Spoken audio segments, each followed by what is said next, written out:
So, thank you very much for coming to the interview, Mr. Lungu. Would like to find out from you as a mental health expert. Of late, we've seen that the number of addicts in compounds, more so famously called as junkies, has increased. Every now and then, we hear that police have conducted a raid and they've arrested some people. Some addicts. We find that even the student who unfortunately was killed, the 11 Mwanawasa University student who was killed at Unza, was allegedly killed or murdered by the very junkies, as they are called. Now, we've seen a surge of such people in compounds, especially in shanty compounds, commonly called as compounds in Zambia. As an expert, where do you think this issue is arising from?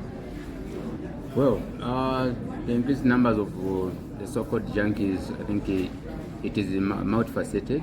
There are a number of factors or linking to that. So if you look at this, these are mainly composed of young people who either maybe are coming from homes or they have maybe lost that home ground moral inculcation, or maybe they have joined groups that have adopted these unruly behaviors, or they have really been coined to join these groups that are really terrorizing the communities. So apparently these are the same groups again that are engaged in a number of activities such as the use of substances. And remember, these substances sometimes they are stimulants and they really make these people to behave in a certain way. And it also brings in about maybe false confidence, and also it's one of the aspects which I think it keeps these people together, because they are conducting these activities almost together. And for them to carry out some of these operations or maybe attacking, most of these they are doing that because it's one of the norm that which they have adopted in these groups. And apparently it's one thing that I think as a community we have not really addressed well previously. And this addressing is not only for the police, it also goes back to our communities. Remember, these people are coming from homes, and it's not really that they are not coming from homes. They have parents. So it also goes back to how we bring our children, how we monitor our children, how we handle our children, what values are we inculcating into them, or how are we caring about them? Are they really maybe deprived children, or are they coming from broken homes? These are some of the things that we need to start taking care of. And also in terms of regulation and control. Apparently, when we talk about the access to some of these substances, the concoctioned one, and of course these are the readily available substances such as alcohol, these are the substances such as cocaine, heroin, cannabis. They are readily available. Where are they accessing them? How is our regulatory framework in terms of our availability of these substances, including alcohol itself?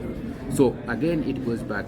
If we can control the regulation and the access to the substances by the young people, definitely we'll be looking at the better future of our children, because these children, they are accessing these substances at any time, and we have allowed it to go that way.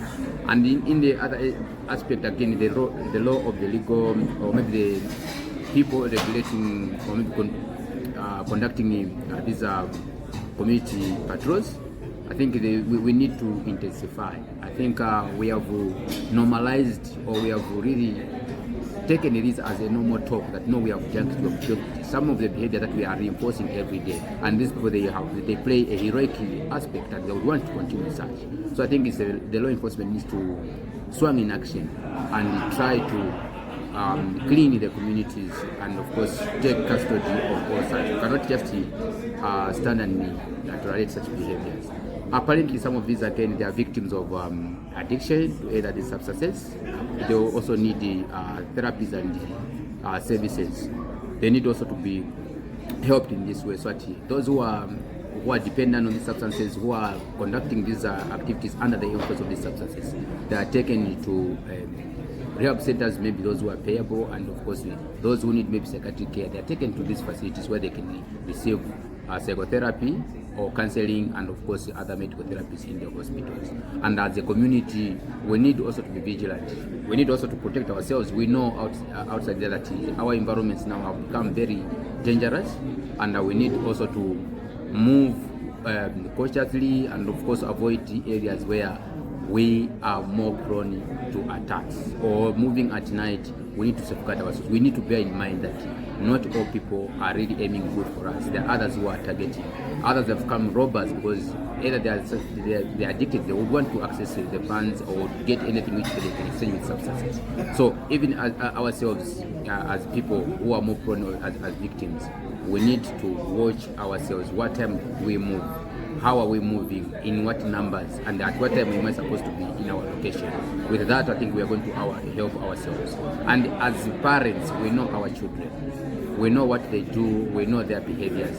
Let's come out and then or seek help or help these children seek help where it is needed. And even sit with our children and we plan on how we can inculcate moral values in our children, so that they are raised as responsible people or young people in society.